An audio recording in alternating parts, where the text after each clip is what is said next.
Corebase is part of a generation of tools. It's really built to make cybersecurity easier.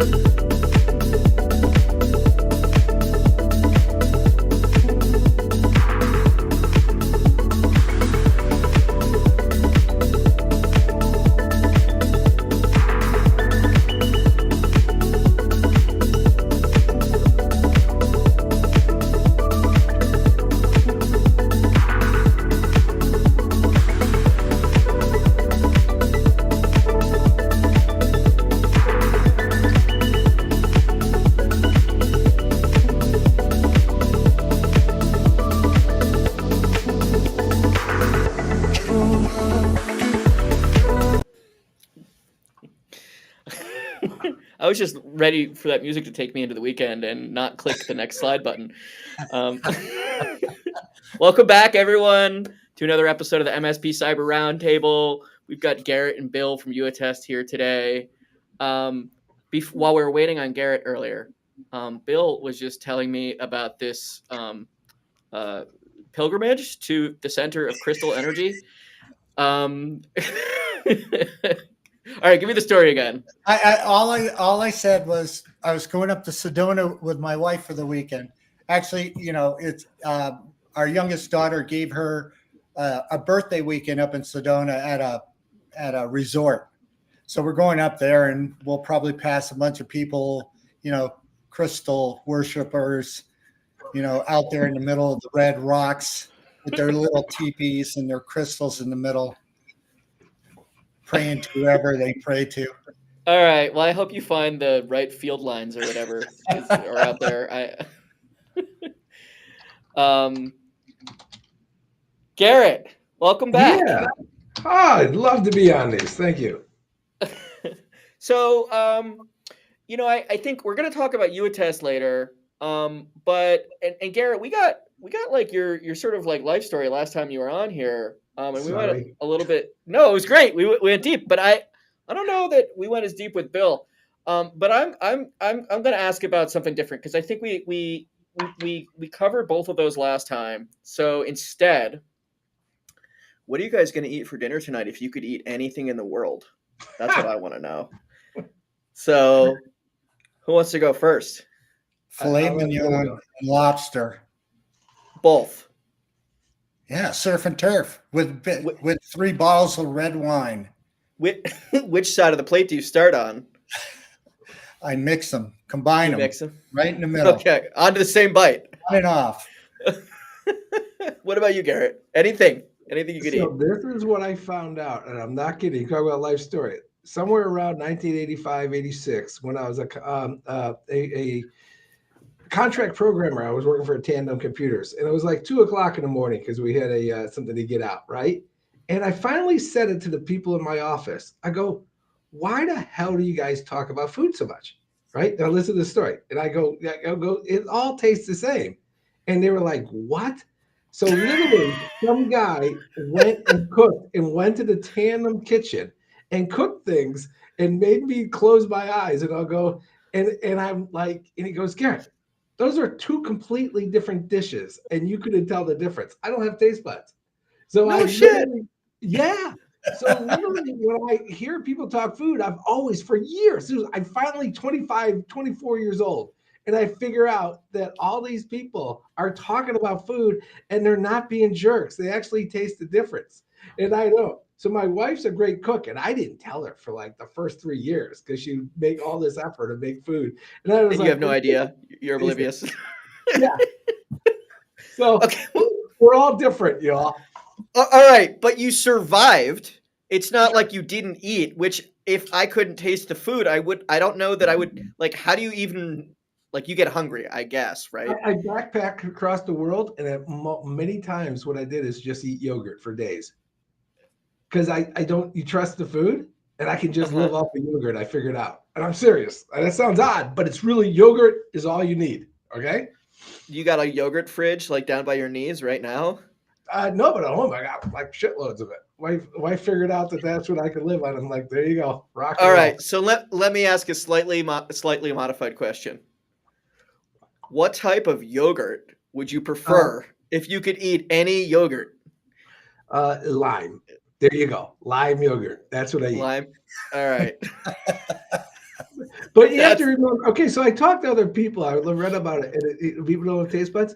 We're like, Bill, you're normal. You'll like make something. You go, that's like good. To me, a different flavor irritates the living crap out of my brain. Okay? It's like my brain's like, get that out of here. Give me something that's neutral, you know? Like, where's the McDonald's #2? All right. Well, I love that I learn a little bit more about you every time we talk on here. Yeah, I don't know if you wanted to know that, but that's just true. Well, I'm gonna one day figure out how to use that knowledge. Yeah, that's gonna say there's a lot of knowledge that we all like. Yeah, it's a All right. Owen meaning. There you go. All right. Well, today's DMARC day, and it sounds like the end of a war or something, right? We're gonna jump into today's lecture in just a second here.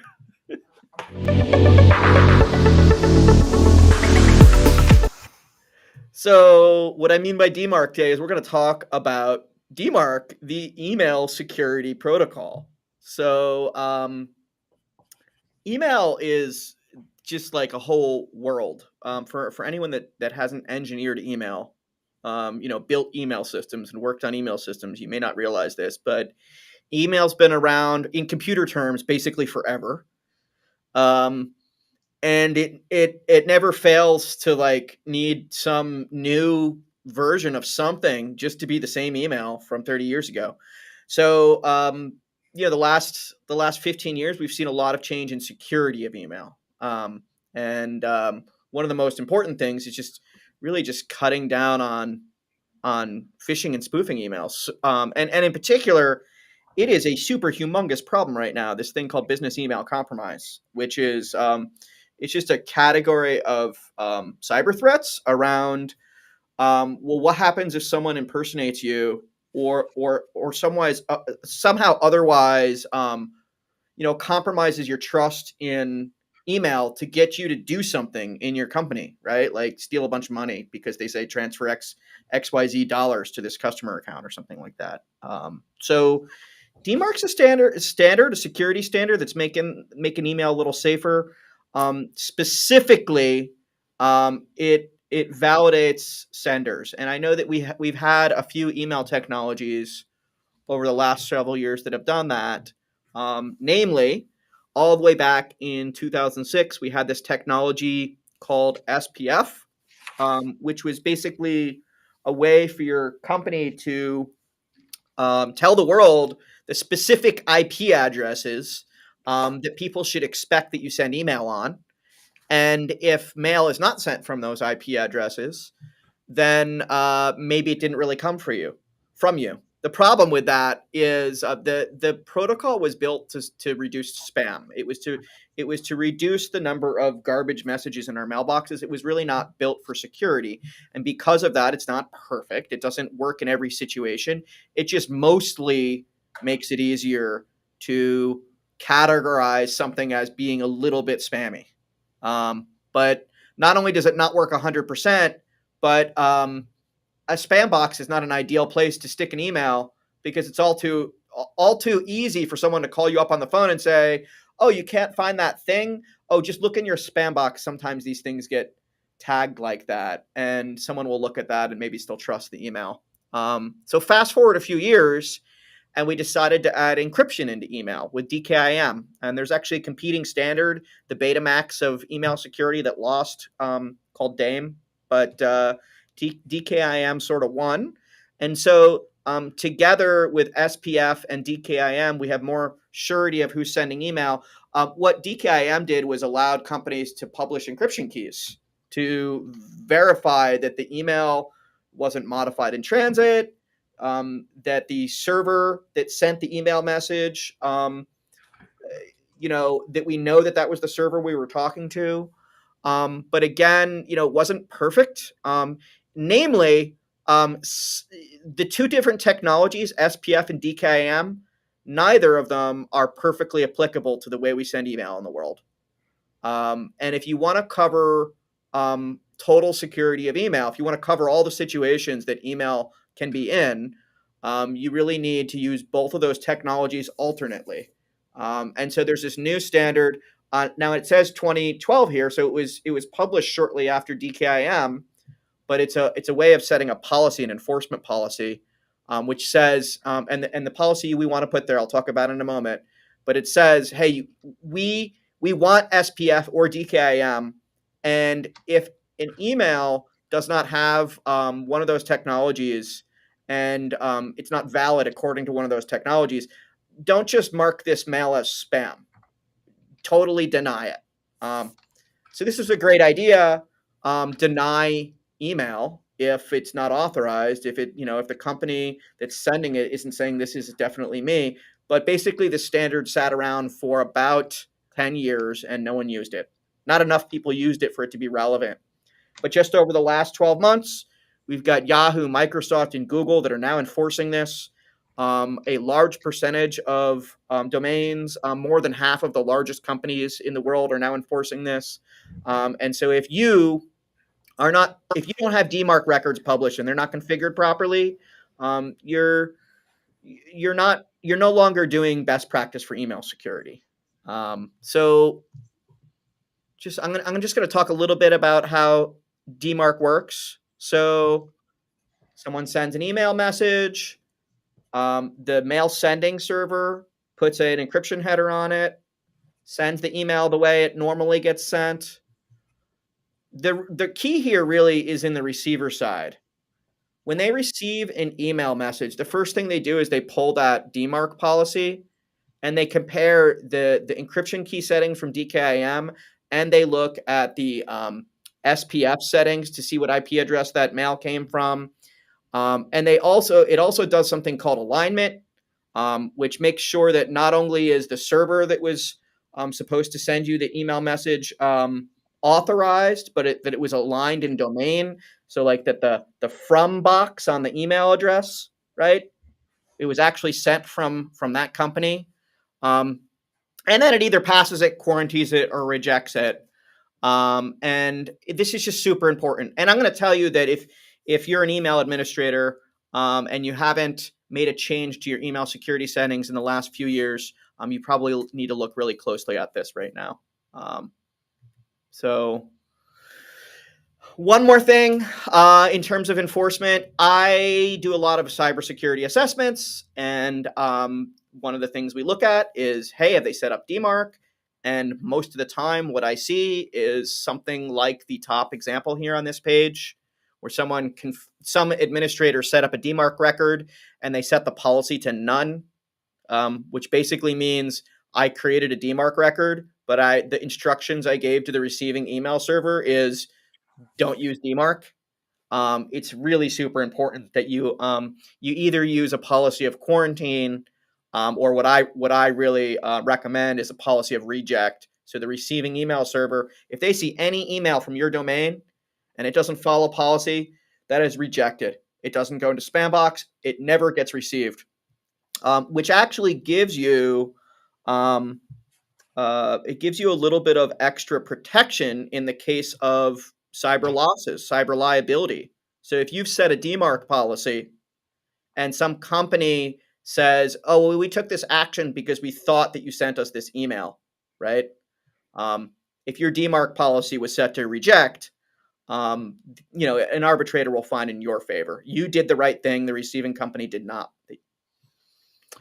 So anyway, that's the quick DMARC lecture. It wasn't a technical lecture, but you guys really should be configuring this, setting this up, making sure you make your way all the way to policy equals reject, and you should do it 6 months ago.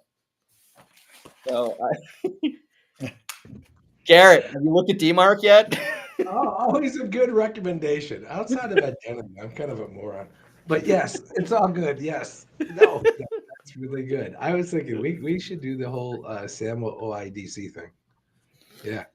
Anyways. Yeah, well, we should definitely go into that. So we actually had a private discussion about this one day, I think, about why. I'm a huge SAML fan. Well, there's some real. I'm going to tell you, I sat down, Garrett, to do some authentication like engineering with one of my engineers, and I'm not really an engineering guy. I'm like security architect guy, right? Okay.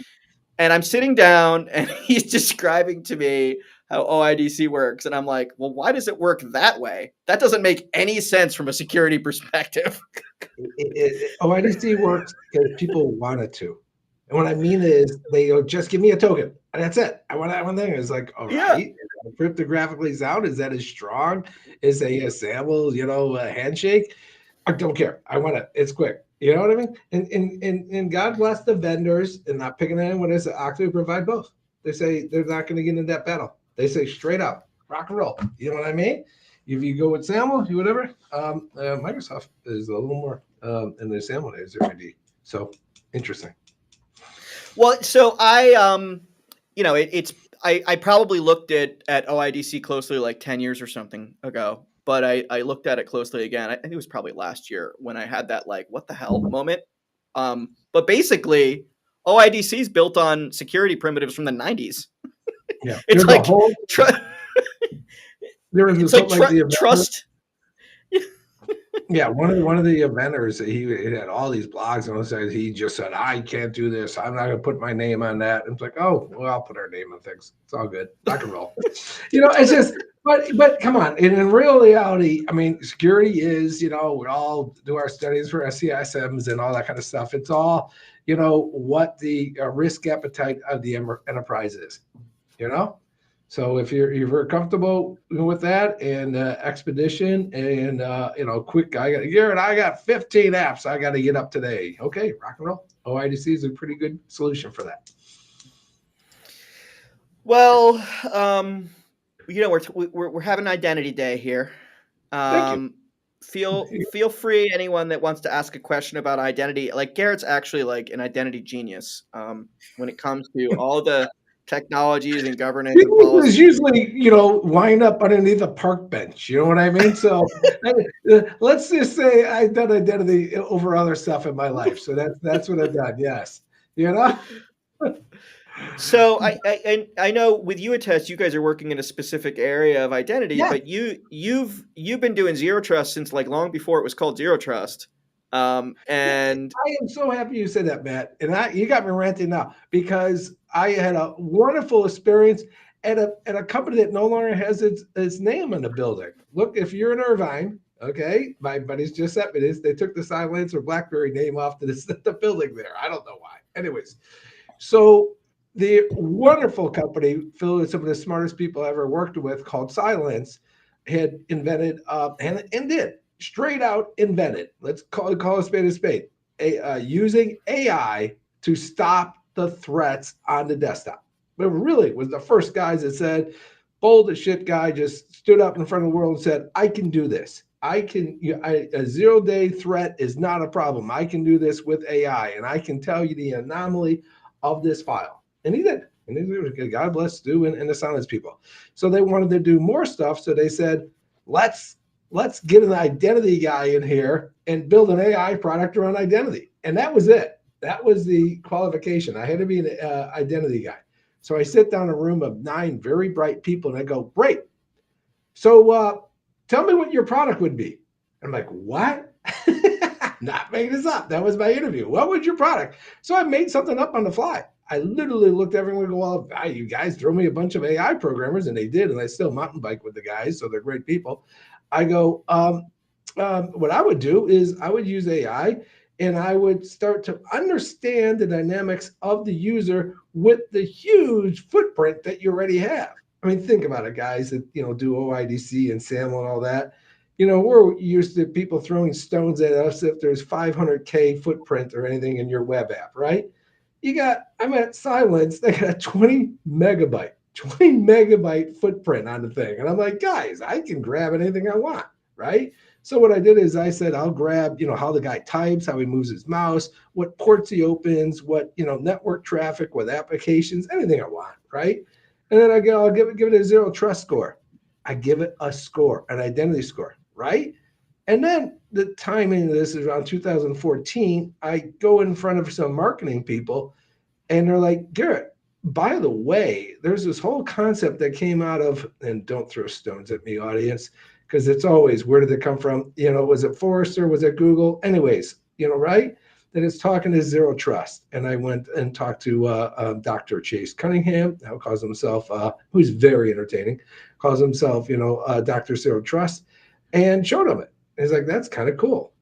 And the concept is, and it's always stuck in my mind, and I do believe that us identity guys should do that. We only really should do, and this is bias, only do identity and let the enforcement people like you, like a security architect, enforce that identity any way you want. And what I don't believe in anymore, and I haven't for years, and which is why YouAttest, and I got like 12 patents that are around authentication. I don't believe in authentication. I don't mean that it's more of a bullshit. I don't believe that we can seriously in 2024 think that we're securing identities with authentication, since so many and I'm not saying good programmers and not even good programmers can literally just, use a Metasploit and get around our authentication page and then grab our session tickets and all that. I'm a huge believer and always been in Zero Trust, where Zero Trust says, hey, I'm glad that someone threw me this identity. God knows where it came from. Because if you're an application, think about it. You're an application. You're like, down the line, you're on, aisle number 16 in Costco, right? You don't know how he got in. You don't know what he did. You're just an application, and someone hands you an identity, and that application should just look at that identity and say, wow, that's great. Here's 2 terabytes of data. Kevin, knock yourself out. You know what I mean? What can go wrong, 23andMe, right? Here's all the data you need. The concept is, I believe an identity has morphed to everyone should have a better idea at that point, at that time and place of the identity, not just whether it is authenticated, not just what group it is, but real parameters around the trust. And that's what I built way back over in Silence. And then Bill and I and a bunch of others have rebuilt in a different way over here at YouAttest around identity governance. This company. Yeah, it's not just, I think, is this user authenticated, right? Is this person, like, what's the percent chance this person is who I think they are, right? Yes. What's the percent chance that there's not some problem with the way they are interacting with the system? What's and how much do I trust them? Not just do I trust them, right? Do I trust what do I trust them to do, right? My biggest mental game changer on all this happened way back like 1998 when I went from just a programmer over to being a sales engineer at a company called Integrity, which was the first single sign-on company. Well, one of the first. There were some others. We can all argue about that. Was it Oblitz? Was it Integrity? Anyways, I'm an Integrity guy, so it was Integrity.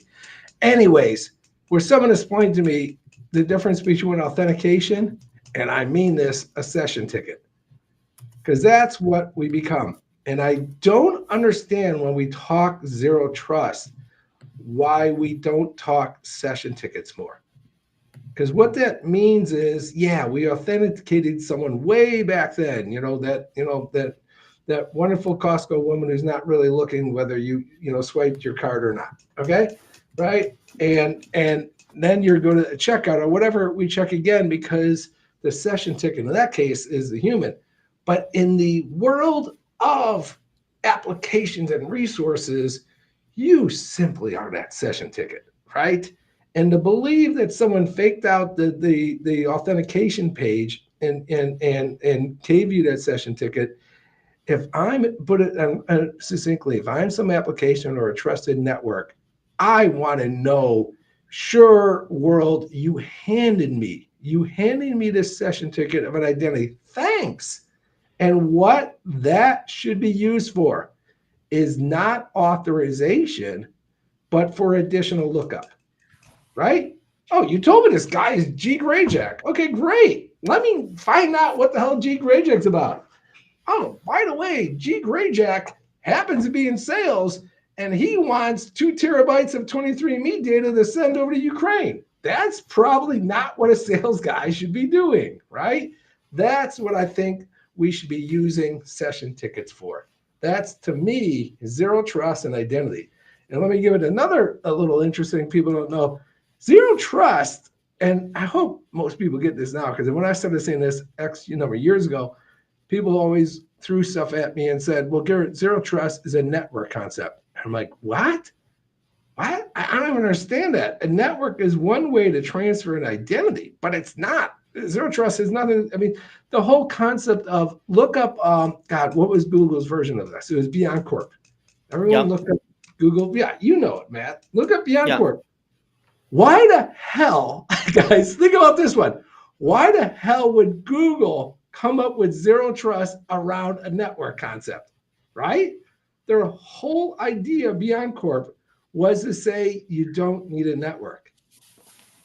Well, to be specific, what they say is the network lends no trust to any type of security calculation. The network's irrelevant. Is basically what they say. You think about when that was published. Somewhere was that 2008, 2010, 12, somewhere right there. I mean, I was literally working at, I think, Cisco then. When you said security, and if I went to a company in the security, the Matt Fitch they would throw at me would be a guy that really, it was a CCIE, right? That really knew his way around the Cisco router and said, I can block this port, I can drop these packets, I can do that. And the revolution of Beyond Corp and Zero Trust was, guys, we can implement this security. We can implement security without network devices. And that was really bold, because it was always considered before then that, hey, the network would secure us. And then the application, that goofy little thing with those boring programmers, they will just throw up the right page or bring the right data that we need. And us network security guys will bring that packet and then deliver it. And I mean, I remember those days, Garret, which weren't that long ago, where business applications weren't built out of a web browser, and they weren't compatible with single sign-on. And even if they were compatible with single sign-on, you probably didn't have that set up in your organization. And even if you did, it probably didn't work with the application you were trying to use. So, I mean, you really, there's some dependencies here, right? We need to have sort of a standardized method from a user perspective of interacting with a computer, which these days is in the web browser, right? Using web tech. And, on top of that, have a place that we could stick federated auth in and make sure that everyone knows how to use it, right? But in answer to your observation earlier about, we should be doing this based on, well, what are they trying to do, and how much do I trust them with 2 terabytes of data? Do I trust them just to hit this page and look up one record? We're still sort of in the Wild West when it comes to access controls, right? Access control lists. Organizations don't do nearly a good enough job of putting together role-based access control lists that are job-oriented and role-oriented. And we're seeing some pressure there right now, and some organizations are doing a better job than others. I sort of feel like, I know this is old hat to you in terms of that's important, right?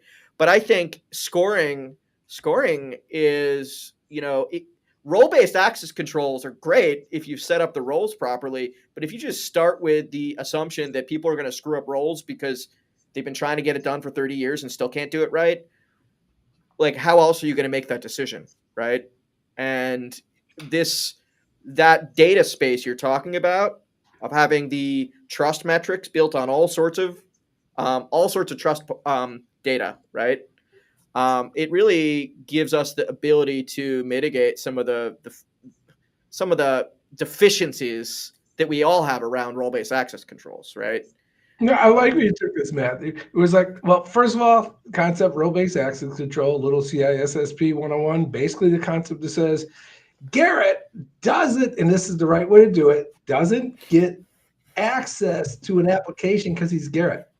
And he should never get access because he's Garret. He gets access because he's part of X group. His role is as executive, he's been given these 3. And then it's very, very clean. Because then all you say is, when we go to attest this, What roles does Garret have? Well, it's really easy. He's an executive. He's also has access. He's is a demo guy, so he gets access to the demo stuff, right? And he gets access to the financials, and he gets access to the HR. All because of role, not because I'm Garret. Okay, and that's what we in the security world, in the identity world, and you're so right about that. We assume that. We assume that. But Bill can tell you, Bill's, and I'm being quiet right now, but in a good way, not a bad way, is because I'm rambling. But he works with the channel, and the channel is the beauty of not just working with DA heads, but with all companies. And when we get on with the MSPs and stuff, they're like, yeah, we are educating our customers on the value of, we're educating our customers on the value of role-based access control. So, Bill, I'll give you. So here's something that comes to me, and sure. Think of people that come out of college, go to work for a company, and stay there 10, 15, 20 years. How many roles do they change, and how much more access do they get?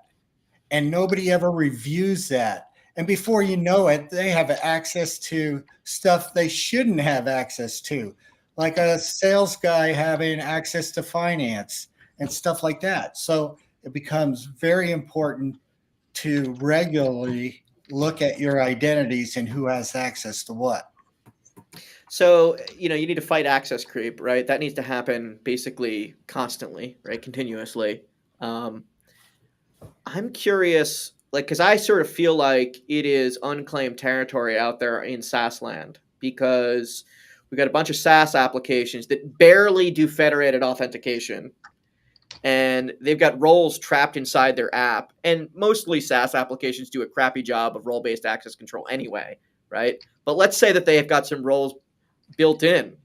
How many of those SAML federated, or forget it if they're OIDC federated, right? How many of those web apps are actually pulling groups from our user directory, right? I really like that. Yeah. I don't even know what to do about it, Garret. I'm just itchy about it. Is really the thing. And that's why Bill's educating the MSPs, and what he does is goes, okay, yeah, you're part of, and this is the way the world, I see it. I really do see it this way. And that's why we spend our last year of our life is that the job, all this stuff that's just comes right off your lips, Matthew, all of our back, OIDC, SAML, DMARC, all that. It's too much for most enterprises now. They need a specialist. They need a shared specialist that a MSP consultant can give them. So Bill spends most of his time working with these guys and saying straight out with them, use how, and in there's most of these companies, we're always talking to the Matthew, the group that gets the concepts. And what he's asking us is, how do I take this high-level policy or verbiage and turn it into daily activity? And I'll let you answer that, Bill, because that's pretty much your day job. My day job. Well, yeah. First of all, let's talk about what we have to offer the MSP. So they're the compliance, they're the security experts to their clients. What we've built is a multi-tenant platform where the MSP can manage as many customers as they want to do user access reviews. And there is no upfront cost. It's basically you only pay when you use it, right? So you can go in there and your customer, let's say your customer needs quarterly audits. So once a quarter, you run a user access review and you create the evidence that they need for internal and external audits. If a customer only needs it for once a year to meet compliance, then you can run it once a year. And it's such a simple platform. You can be up and running audits in about 15 or 20 minutes. And this really will help your customers manage the risk and meet their compliance needs. You're talking about that big problem we were just talking about the creeping access controls over time, right? Mm-hmm. I mean, there's a number of situations here where someone could end up with legitimately assigned access that they probably don't need or shouldn't have, right? And what you're talking about is just really the rigor in making sure we haven't over provisioned there, right?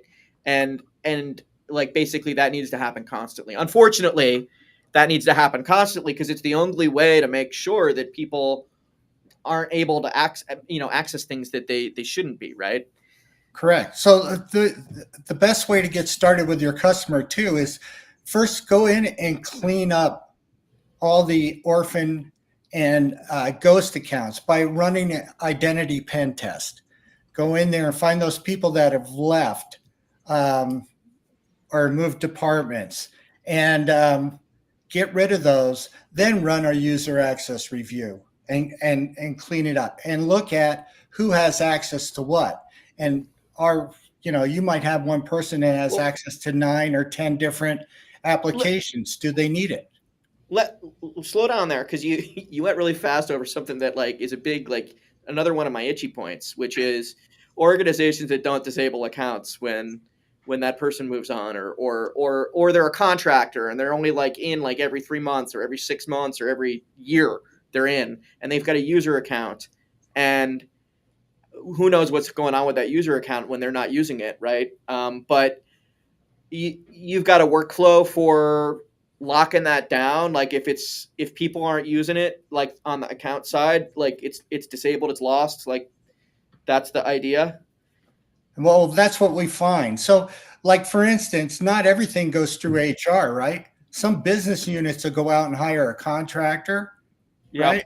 And bring them in for a short while, and they'll get access to some application that isn't sitting in maybe an IAM or anything, and that's where we can go in and you take we can run an HR to IAM variants and find people that are in one and not in the other that need to be addressed. So the orphans are just highlighted there in that case. Right. And then, if they're in the IAM and we're running a user access review and the manager goes, that person's no longer with us, they can revoke access and that'll freeze that account right there. Now, to get rid of the account, that goes to IT and they have to delete whatever they have to delete, but it stops that person from getting access with that identity. The biggest problem, I'm sorry, biggest problem I see with identity, why we invented this thing, is privilege creep. And this is where I have to take, traditional, security guys who said, set once and forget. I go, you can't do that with identities. Identities, privileges around identities naturally swell. They just swell. People just go, oh, I need this. And I used to work at help desk, and you probably did it too. And how do you get access to the help desk? You yell at the guy. Come on, I need this access. I need these 2 people to have this by the end of the day, or I'm going to get your ass fired, you son of a, that was my typical Friday afternoon call. You know what I mean? It's like, after you, I'm going to go drink. You know what I mean? And so I wound up giving access. That does happen. That's the real world. Well, yes. I'm gonna give you another version of that. So this happened to me today. I'm gonna dox myself here. My marketing director comes to me and says, "Hey, I need to use this like screen. I don't have access to it. We have mandatory access controls in our CRM. Like you don't have access to do a thing unless you need it, right? Unless you really need it granularly.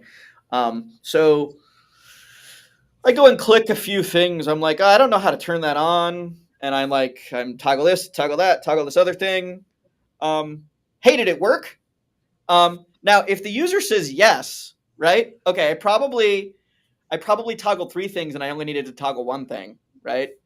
If the user says no, which is what happened in this case, I just toggled 3 things and I need to remember after this webinar, I need to go back in there and those privileges were not privileges I needed to give out. But like this plays out on a macro immense scale, right? In a business where people just collect privileges that they never needed to begin with, right? And No, and and that's reality. There's a Palo Alto Unit 42 study on cloud privileges. Don't know why they wouldn't just only cloud. And the number they came up with that said cloud entities are overprivileged was 99%. 99% were overprivileged. And the question is, how do you remove those and what is the mechanism? And it would be wonderful. It was this great wand that we just passed and would figure it all out and then reduce it. Okay. But what the world, the LME, the NIST, and all the other ones that sit around tables in a good way came up with was a concept of a user access review, where what it means is the user reviewed doesn't mean user is doing the access review. What it means is should be called manager access review of users. And it's not the auditor's review or the identity manager's review. So let me just correct that, right? So if you got Azure AD and you got your 100 users, the Azure AD, Entra ID person is not the reviewer. What he needs is a process to push out to the managers, the first line managers, and say, hey, this app should have access. This group should have access. This, micro entitlement should have access in AWS. Should have the ability to wipe out these servers. That type of stuff. That is a process, and that is what the auditors, push back on companies and saying, you are not enforcing the principle of least privilege because you just let your identities grow. Just well, like so a channel. I'm working in the channel right now. And what that means is I work with providers that are working with small businesses and medium-sized businesses and mostly not large businesses. But I have worked with large businesses in the past, large enterprises. And a lot of them have access control departments, right? Access control groups. And they've got a number of processes that they do on a regular basis. And they go through this cookbook that you just described, and they do it all with people, right? But I can imagine that your average MSP doesn't, even if the only thing they were doing is access control, they don't actually have enough people to staff an access control department with separation of duties and escalations and reviews. Like there's not even enough people in the MSP to do that. If like you only have 5 people, like that's not enough for separation and a call rotation and 24/7 and like so. I mean that's the reason why we got to get this into software, right? And we got to make this process more scalable, and we got to get it out there to the people that need it. Which and really small businesses and medium sized businesses, they are the ones that are hurting right now from losses. So what does that look like? The service provider decides they want to start doing this stuff, and like is there a maturity set of steps? Like, are they doing all the practices on day one, or do you bring them through? You should think about this. You should think about that. Do you point them at NIST or CIS? Like, what is the what does it look like to go through this evolution process of from the pre-access control world, right? To we've got governance of access control. We're doing access reviews. Like, what does that look like? Bill, I don't know. You're the one like dragging people through this into the future here. Well, I mean, it all depends on what the expertise of the MSP is, or the MSSP, right? If they're in there and they're doing, penetration tests and running, helping them with compliance and stuff, then they're going to be at a higher maturity model than somebody that is just getting started. So the whole roadmap is maybe a little longer in education, but our product is so easy to use. Literally, we can train you up in an hour to start doing your own audits. And why you wouldn't add it into some type of offering that you're already doing for your customer, just bundle it in and say, hey, not only can we do XYZ, but we're also going to throw this in for a very small price. I mean, we start at $4 a license. It's not a lot of money, and the benefits are incredible. And let me just bring, I'm going to try something. And that never works because you guys have no idea. There's a share button in the right in the middle. Thank you. There you go. So I'm going to try sharing here. Okay. And there you go. Okay. So you guys see, I doing a webinar a couple of weeks on the new administration and which I don't want to upset anyone and regulations and CISA came up, and I like CISA. We did some webinars with the CISA people, and I think they're great. And one of the things they did is you can say zero trust, Matthew, and the Garretts and Matthews will describe that elephant so many different ways. And what I think what the CISA took on was a way that everyone can kind of not only just see it, but see how they can map themselves. And this is what Bill's doing with the MSPs and saying, hey, we can take you on this journey because there's no way in hell your clients are getting there. And that's what you were kind of learning to, Matt. They're not. Your clients aren't getting there because they don't have the expertise, the time, or even the mental bandwidth to it. So the CISA Zero Trust says we got to go from traditional, which is, basically what we're doing today, initial, advanced, and then optimal. And let me talk about identity governance, because once again, that's really all I know, in Zero Trust, okay? The traditional identity way, and this is what when we work with MSP, goes and takes the customer away from, traditional identity governance user access review is, hey, I had Bob look over things and he check marked it and he said it's good and he sent out some emails which were ignored, so we just check boxed it. That's traditional IGA. Initial is, and this is not me, this is, you can go look up ZTMM, CISA, and identity governance. What it means is put some automation into that damn thing, right? And that's where we train the partners and the MSPs and the consultants, and this is it. We got a cloud pulls the stuff, and voila, it will run through there. Okay. So, but let me just stop this right here. I'm seeing here to even make it to initial, like to really be able to claim that, right? There needs to be some automation, and in compliance terms, it's either automation or it's administrative enforcement. But MSPs are horrible at people governance, right? If you haven't automated it, it's not going to happen, right? So, you got to either automate the people, or you got to automate the technology, right? So that's what ZTM says. Yeah, he says you basically when it says zero trust is that you can't do this without automation. You cannot. You can't get there. So basically to really claim that first pivot point, like base camp, I guess, on the mountain there. I love that graphic, by the way.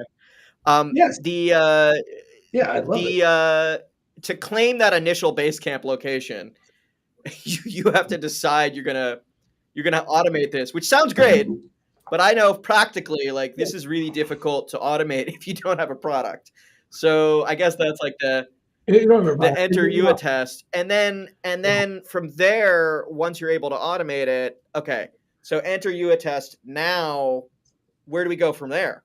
Now that we've automated this once, love it. There is a keyword if you read either the CISA or you can read NIST 800-207, which is about zero trust as well. Intelligence. What are they saying? Intelligence. Okay, what they mean is that not only is the review automated, but when something happens, that triggers an event over here. Something happens here, something immediately happens here. That's when you get to advanced. And so what we did, and we built this, and I found this, is we had our customer said, triggers.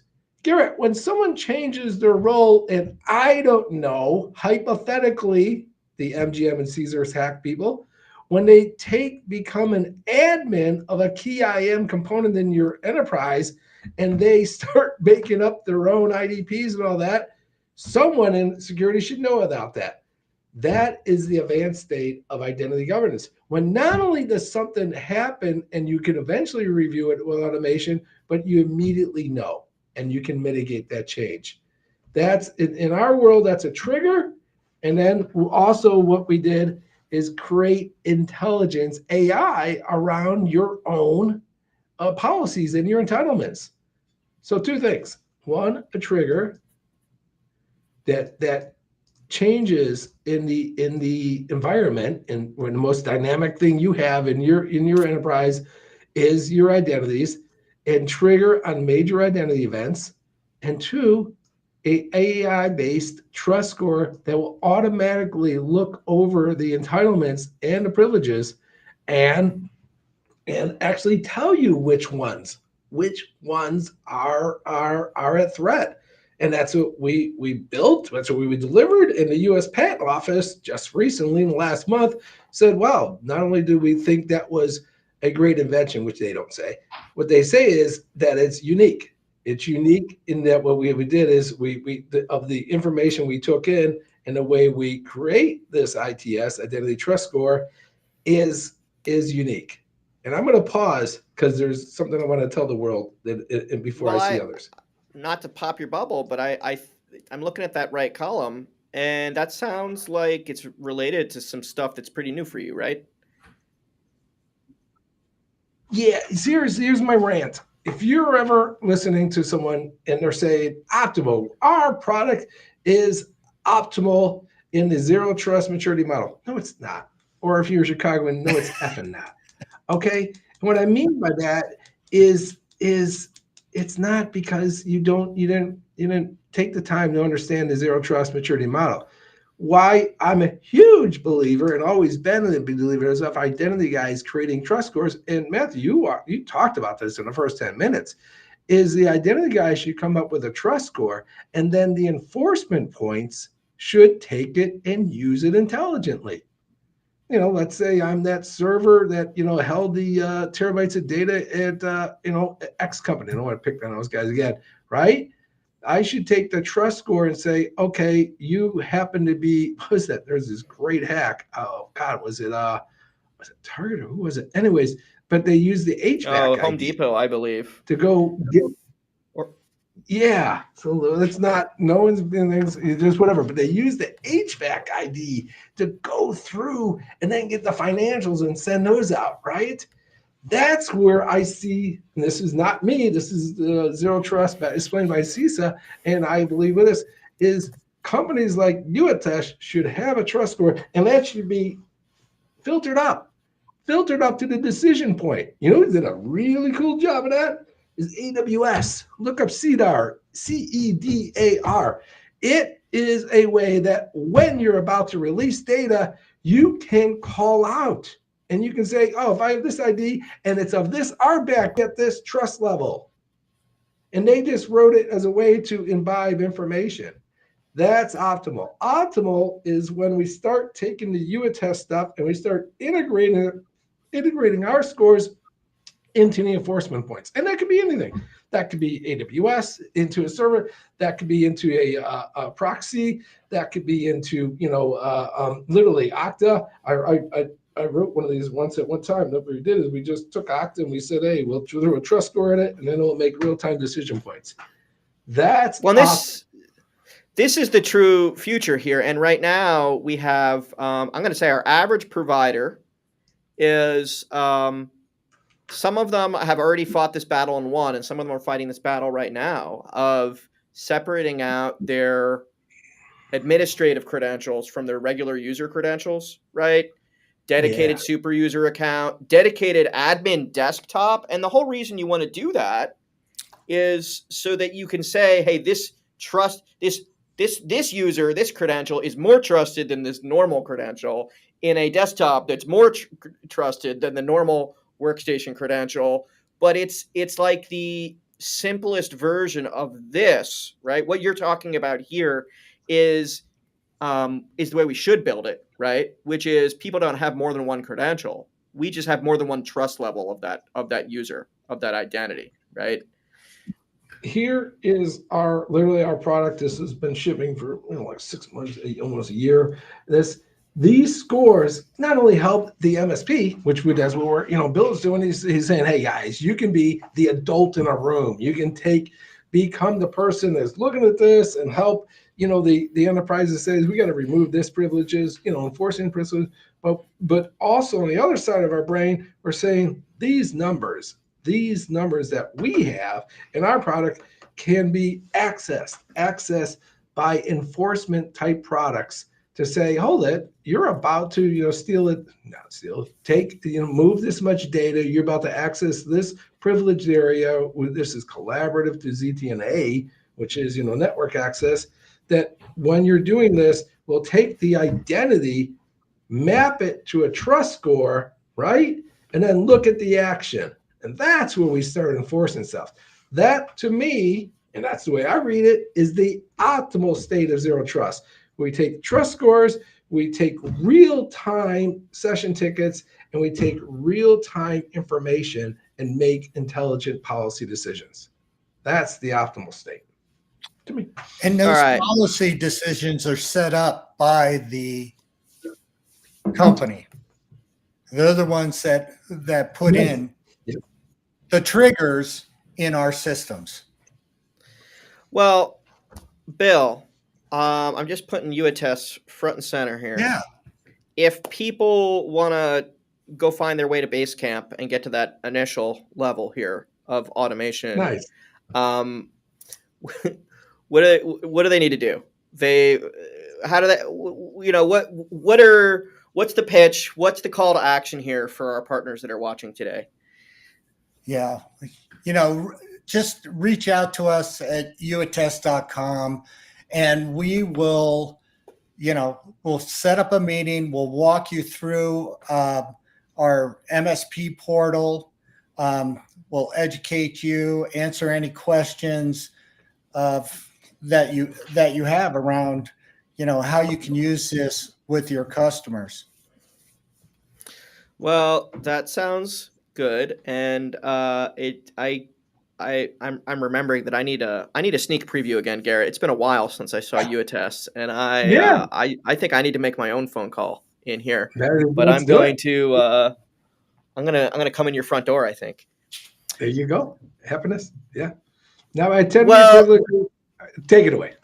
Thanks for coming, guys. We're gonna come back next year, and there's gonna be new news around the way our products are gonna be working together in the next couple of months, and we'll get back to that when we have something more material. But you guys are in identity governance. We're in overall compliance governance. Clearly, these things go closely together. They go hand in hand. Like puzzle pieces, and we're going to have a really great story to tell in the next couple of months. Until then, next week, we have on next Friday, Shane Scorzelli from Fin, our favorite cyber awareness vendor here in the service provider space. We're going to be talking about the different awareness modes that drive users to be secure or not secure, right? Or act securely. So until then, follow our channels out on LinkedIn or YouTube. Thanks for coming, everyone. Thanks, Matt. Excellent. That was fun. All right. Good Bye, job, guys. Bill. Good job. Cheers.